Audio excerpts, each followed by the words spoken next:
Ina voice note y'omwana omuwala gye yampa ng'agezaako okuntegeeza. Kanji kutereko.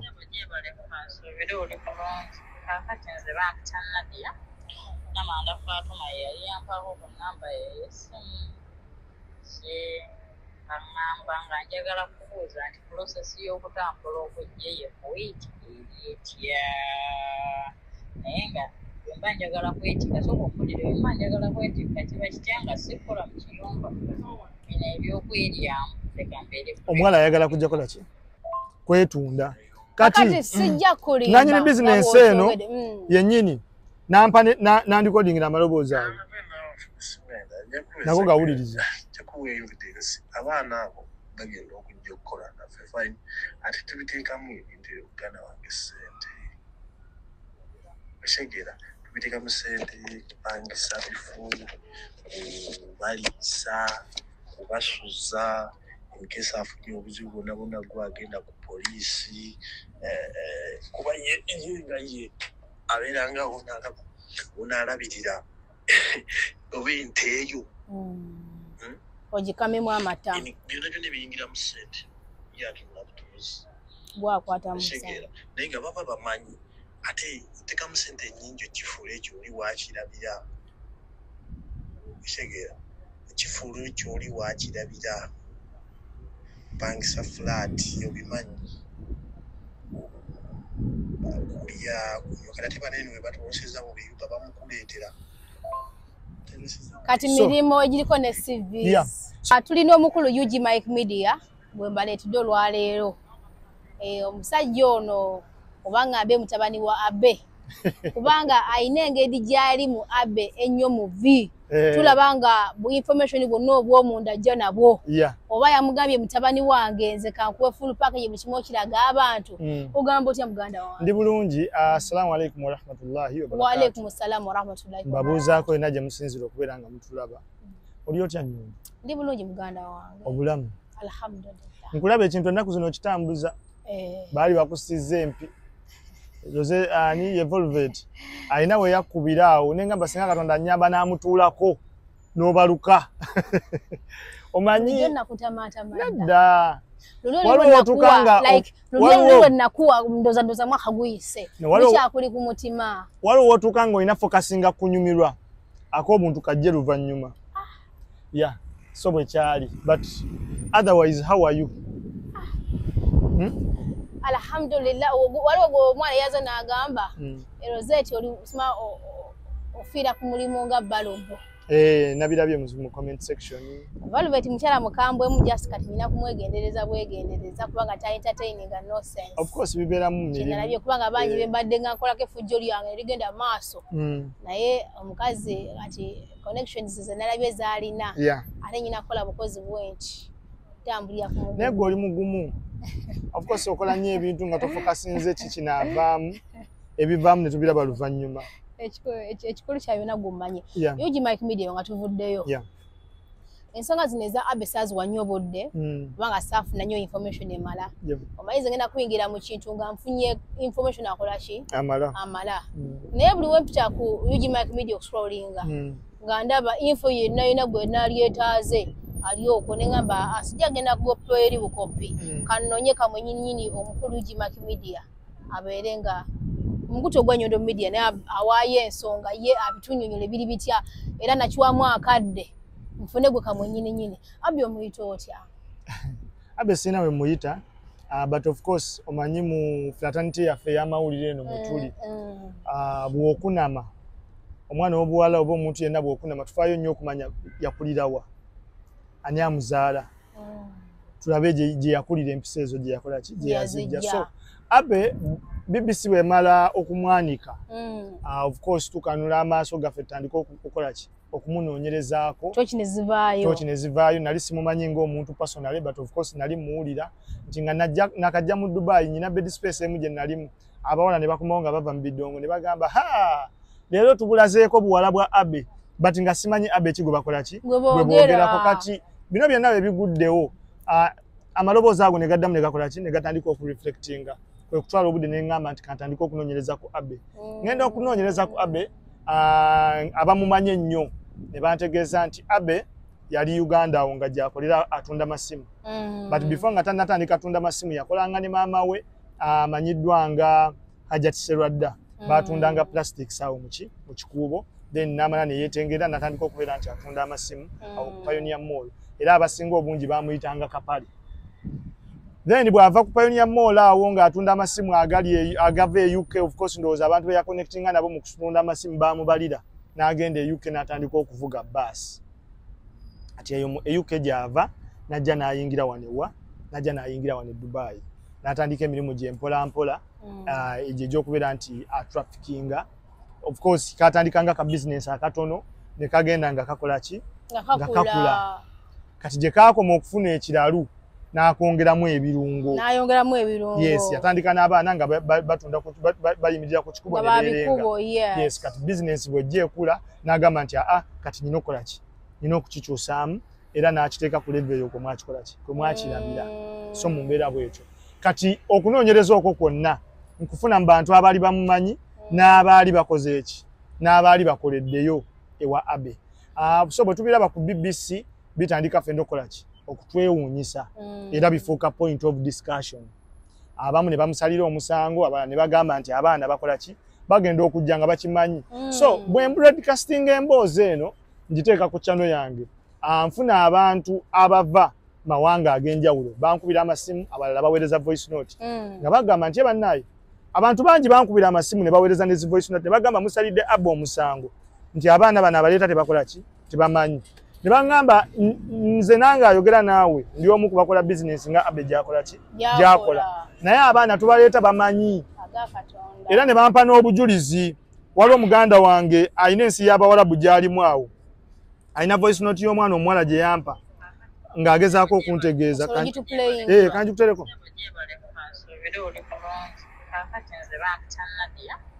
Namanda Fatuma yali yampako ku namba y'essimu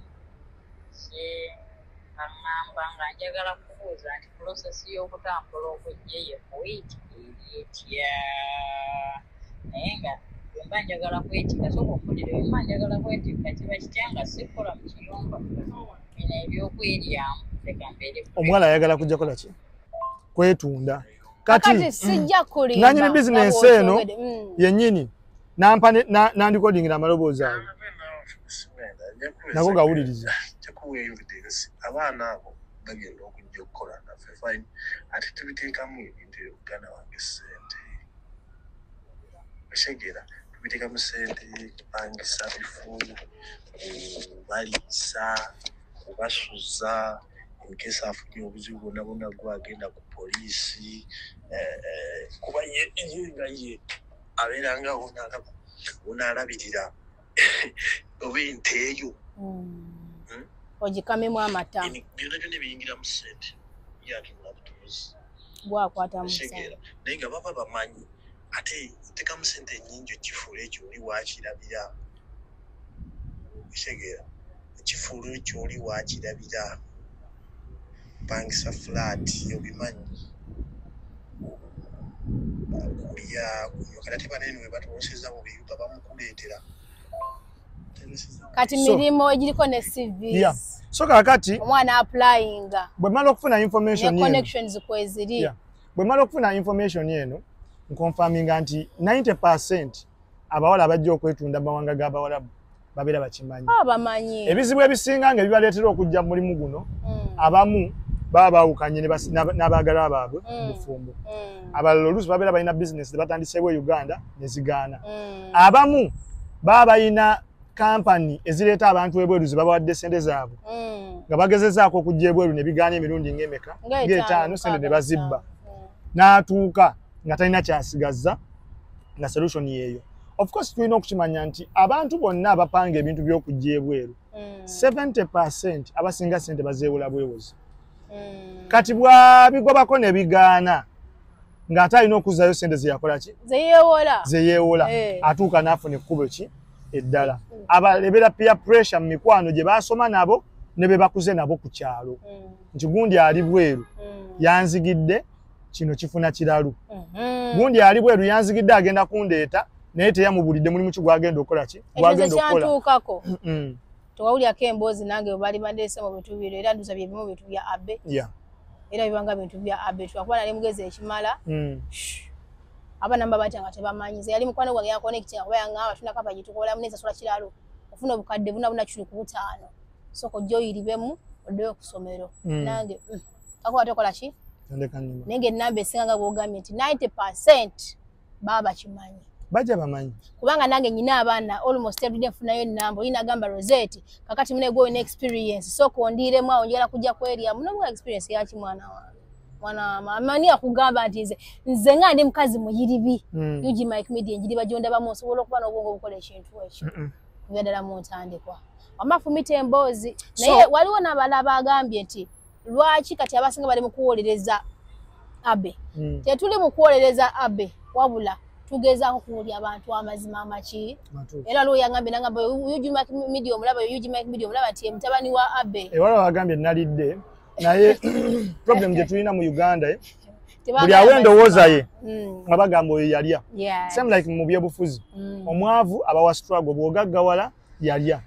So kakati mu bintu bya Abe before nga tetunasalira Abe musango tulina okusooka okukkiriza nti Abe tali Abe oyo yekka mu mawanga g'ebweru. And of course ne Uganda ba Abe mwe bali.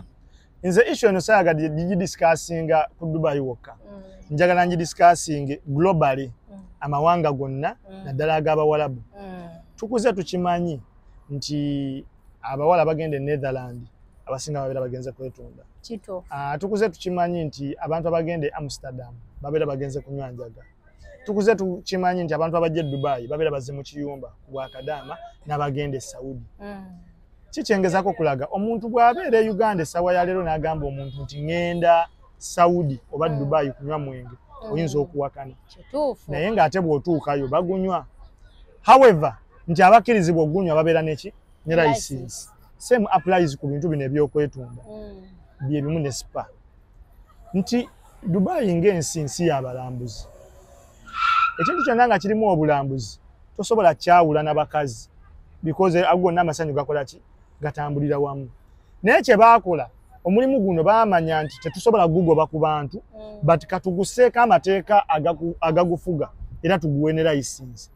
Spa gy'olaba era ojja kwewuunya nnyo nga Dubai nyiivu nnyo Dubai nga ensi authorities nga banyiivu nnyo eri BBC okusinga Abe. Because BBC yavayo neerabisa. Tebaagala balabisa because abasajja bazimbye ensi yaabwe okuva ku 0 to 0. Njagala tukkirize ekintu nti Dubai ekyusizza obulamu bw'abantu bangi nga si bannayuganda bokka. Okiwuliriza? So ebintu nga bino biraba singa byawulikiddwa Abu Dhabi nga Abe gy'abadde asinziira. Singa nakati oba baagusaze edda ng'ali kalaba because Abu Dhabi it's a residential area yanjawulo ne Sharjah. Naye no Dubai it's a business city. Era ongoyagala okakasa olaba obupapula buno bwe basuula obwa spa. Singa babayinako obuzibu singa basaidi balonda obupapula obwo ne bakubira bannannyini spa zino kube namba zibaako. Naye ojja kwesanga ng'obuzibu bwe babayinako kuddugaza kibuga si mulimu gwe bakola. Kitegeeza omulimu gwe bakola baaguligolizinga gulina ne license. Ne Uganda gyeguli. Uganda awo tulina abakyala nga b'amaanyi bakyuse moloka buli mwezi oba na buli luvannyuma lwa myezi 6 naye nga tetumanyi mulimu gwe bakola. Bakukusa abaana batwala mu human trafficking. Kituufu. Weebali nga b'amannya ng'oluusi basiba ku social media bawa endowooza bateesa. Naye ng'emirimu gye bakola emituufu tetukola ki? Tetugimanyi. Naye nga babeera wano mu WhatsApp group balina zi passport z'abaana balisivinga zi medical batwala abaana kukola ki? Kwetunda. And of course we're discussing ekintu ekyo tulina kuddayo wansi genesis yakyo eriki kivaawa unemployment nyingi nnyo mu Uganda. Kituufu. Abaana tebalina mirimu n'abali employed akasente akasala buswazi bafuna katono tekamala ate responsibilities ze balina ki mpitirivu. Ate ebina ne bikola ki ne bibeera awo. Naye obuzibu obuliwo nti omulimu guno gwegattibwamu abajja nga bagumanyi ne wabaawo n'abalala abajja nga bagumanyi nga tebalina excitement. Be bano b'owulira musimanya balya bbi. Ne bamugamba tuguze 15,000 ne bwe tukongeramu 15,000 bw'olya bbi tukongeramu 15,000 oweze omutwalo n'alya. Kati awo ne gutabuka.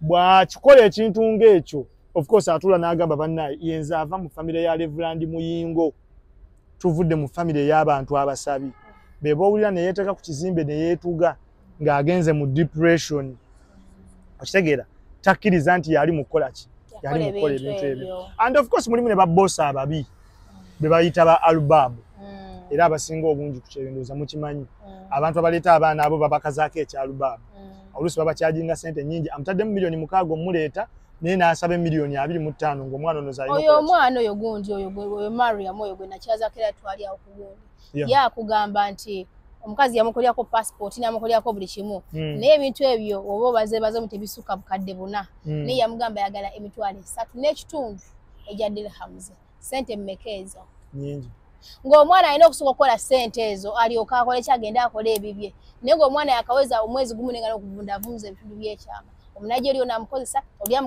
oli amukozesa nyondo nze waliwo gye nyina ku bannayuganda nyina obuzibu bumu ebintu bingi bihappeninga ku kyeyo wano nyondo omuwala afa ku kyeyo wano e Dubai we tuli owuliriza nga society yonna emanyi ekimusse bawangala nabo nti afudde ajja mu lubuto bw'ovaayo n'okyogera ku social media ne batandika kisajja kikulu baabulwa ebyokukola yasamya ebyo bibadde byetaagisa naye ne batakimanya nti bw'okyogera kigenda kutaasa omwana ali e Uganda apaakinga okujja ku kyeyo ategere nti bwe mba nzize ku kyeyo kanfokasinge ku kyakunoonya mulimu nakukola bwe mba nfunyeyo omusajja nyina okwambala nyondo okimanyi nti akaweeka akajjamu olubuto e Uganda kagumu 2 naye ate wano kali 4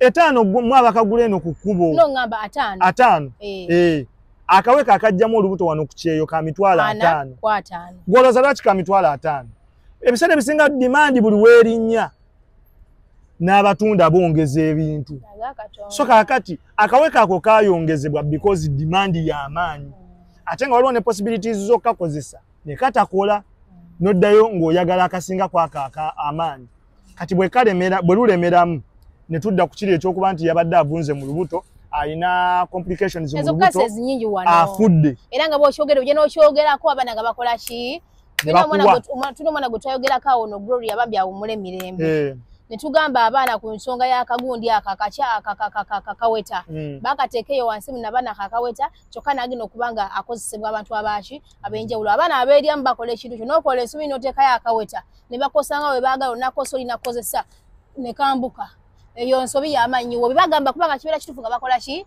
nga banyiiga lwaki okyoswaza munno abali e Uganda nze sigenda swala bagamba bintu bino nze seetirira nga njogera mazima omwana e Dubai abeera wano nga ayagala landlord wa bed space mwasula ng'ayagala asikali w'ekizimbe bw'akifuluma asikali amuwubira kajjambo ngenzi bw'akifuluma nga taxi eparkinze ebweru okumutambuza nga nayo naye bakola ki baagalana kati ate ng'alina ne eyeeyita ekyala eyamusuubiza omuwa omulimu nga naye akola ki amwebakako be basajja bameka 4 okiwuliriza of course omu ku basajja abaana bano waliwo bwe bigenda okumeesinga wrong either omwana amufunisa olubuto tayagala bana 3 abasigadde bakole ki bakimanye agenda kufuna ekirowoozo ekijjamu olubuto abuuze ku bakadde ba wano basanzeewo ababuuza akaweeka akajjamu olubuto kameka ka mitwalo ameka 4 bana abaana babadde ayogera nabo oluusi kuyinza okuba nga tekuli alina potential ya muwa mitwalo 4 kola ki kujjamu olubuto olwo kitegeeza agenda ate kati kufuna ya omunigeria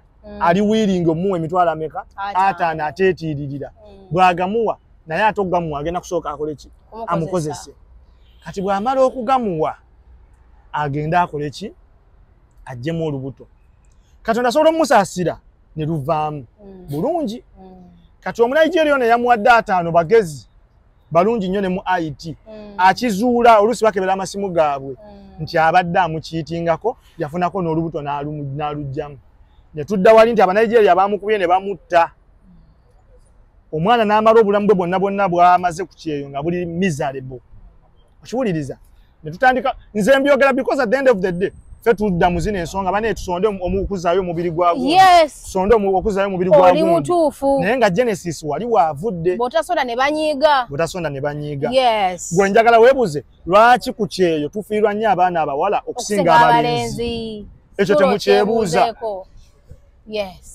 abawala bafa nnyo omuzungu agamba prevention is better than cure nze nyina omwana yampereza message nangamba Umaru mbadde nkola mu kiyumba nenga nyina omulenzi gwenchatinga naye ku TikTok.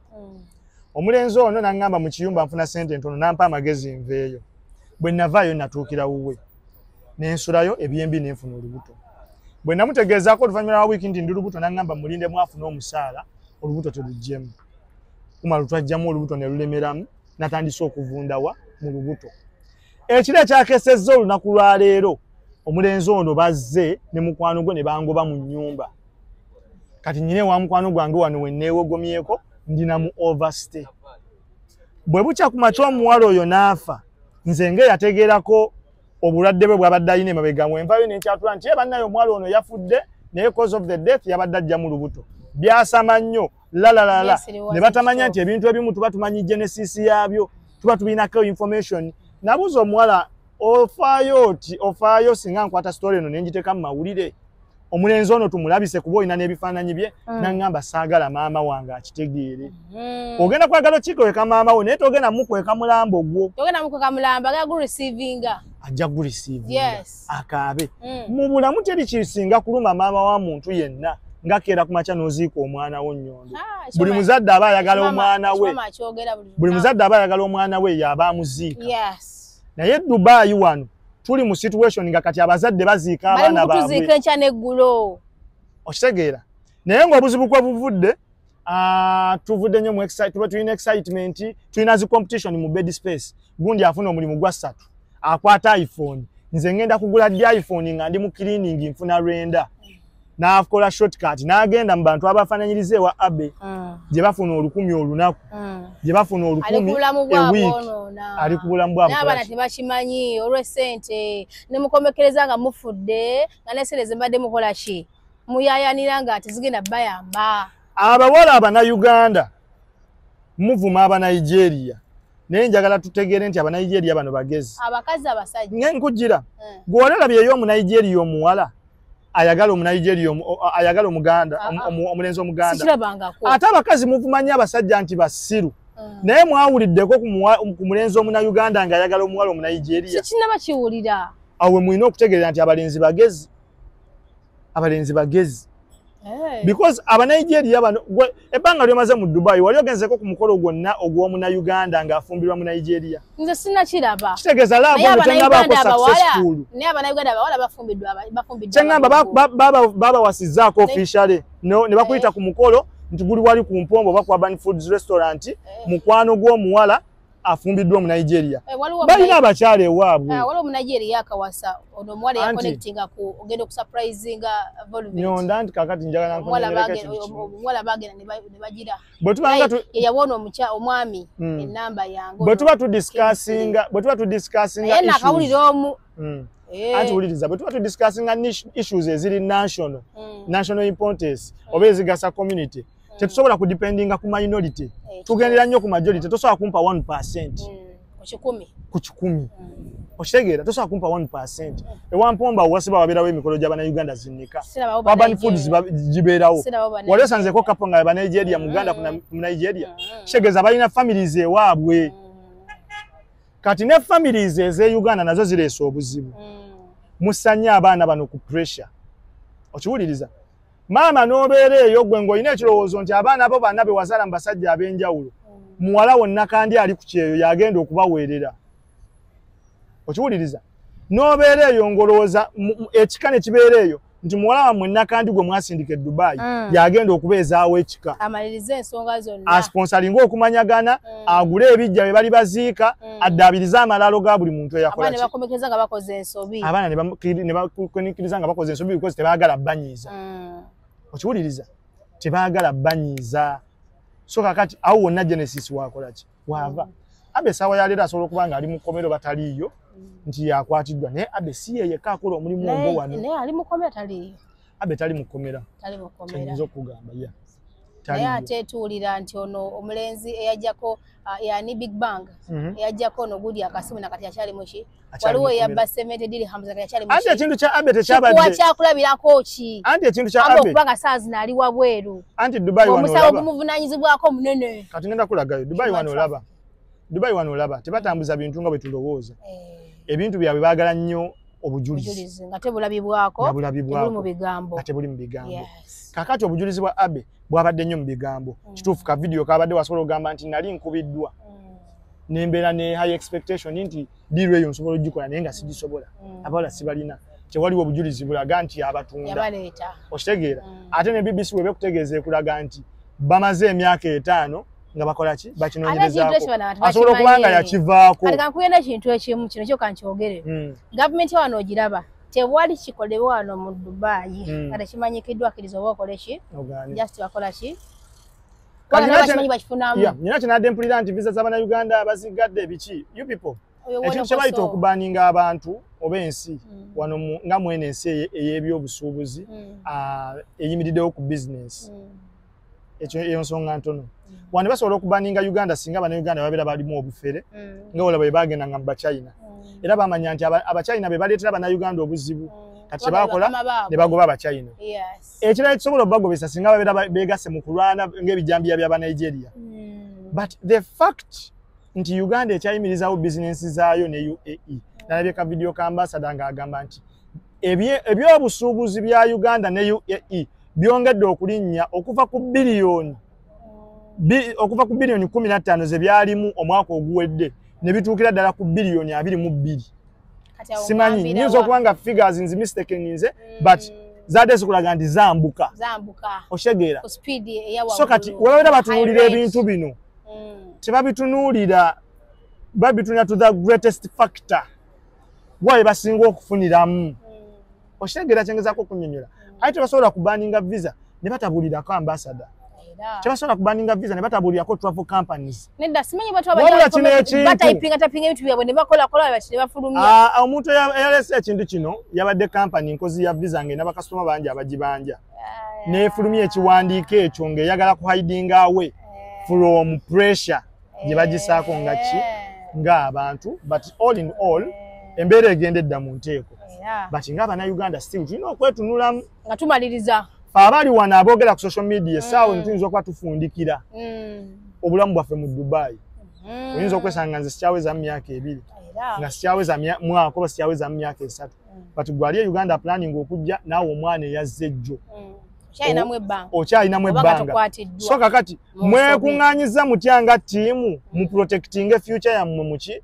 mu Dubai ffe kyekino kye tuliko wano tugezaako okukola community awareness gwajja naawe eyakajja mwetereeze nga ki ng'abantu okitegeera at the end of the day mwe mugenda kugamba tebalina byakola babeera okuboogera my friend tulina emirimu gye tukola okitegeera bino tubijjamu as tubyagala ng'abantu twagala okuweereza society ojja kwesanga oluusi nga tulina tukola omulimu just gwannakyebwa ate nga n'oluusi tukola gw'ojja lowooza nti bakola ddinga naye nga ate ne wano wenyini tukola ki tuli mu kukola ate tuwogera nga concerned citizen ng'abazadde nnyondo olina omwana nange nnyina abaana osooka n'olowoozaamu nti singa abadde mwana wange okitegeera so byebyo Yuji Mike Media gwe tubadde n'ennaku olwaleero alina information mungi nnyo ate yatudde n'akola research ku Abe ensonga kinabudde bagamba oyo mutabani wa Abe ngamba oyo mukwano gwe gatangamba ngo kitange ye Abe ate bw'owulira nti Yuji Mike Media Umaru musajja muki Musiraamu Abe musajja muki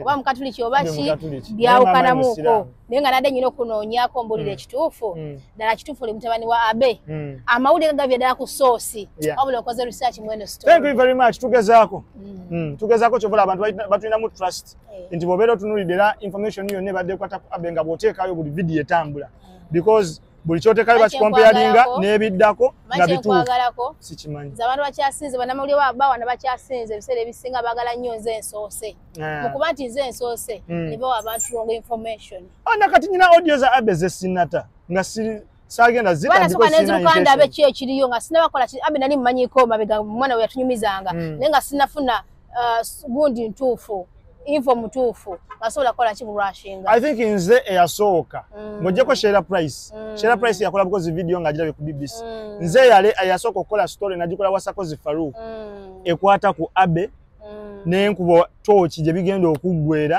era nasembye okulaba interview eyo ng'eri mu views 37k because believability yabadde y'amaanyi nasooka n'enkinoonyerezaako ate nga buli kimu kigeze okutambula ate nga njogera seekulira okoze ensobi mpaka na katisaawo ey'olwaleero webale kikwasaganya webale kuleeta bannayuganda kumanya kigenda mu maaso gani wankubadde olina business schedule naye okola ki tugezaako webale nnyo webale ddala Velvet nkutumirako omuganda wange nkwagala nnyo ka connection yako sewe yogola bayantuteebwa omuloko nga tumaliriza ebyana byagana ebingana nze tibeera mugumu nawe Velvet connection agijjawa moyo katogayanga kyezinze baba teyezinze mu kyalo w'amaanyi next week ompe side yo ne Velvet because namu hostinze nambulira side ye kati of course nina okuwulirako ne kugwa kalenzi kuba kati gwe kalenzi Velvet abamuwala obudde bugenze assalamu alaikum wa rahmatullahi wa barakatuh byebyo assalamu alaikum wa alaikum assalam wa rahmatullahi wa barakatuh